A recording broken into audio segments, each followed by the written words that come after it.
But Sachin Taparia, you've sort of spearheaded several of the surveys that we've increasingly talked about. People want rights, people want refunds, people want to be treated as equal. So if an airline is penalizing people for delay, why should airlines not be penalized for delay? So I think that's the general sentiment, that there has to be some kind of a level playing field, even though it's quite utopian to actually achieve that, isn't it?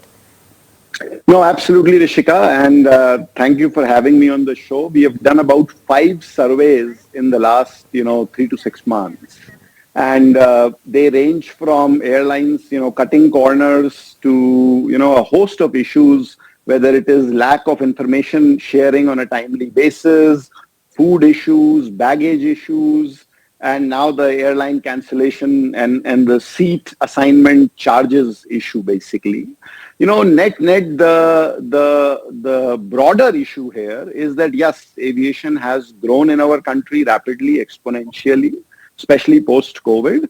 However, what we lack in our country today as it stands is a consumer-centric regulator or a passenger regulator. You have the DGCA, whose primary focus is safety and flight operations, basically.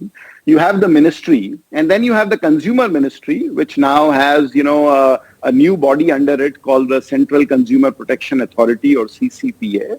But we don't have a regulator whose charter is to resolve, aviation-related consumer issues, yes. And while all this exponential growth is happening, nobody is basically focusing on the passenger or keeping the passenger in the center.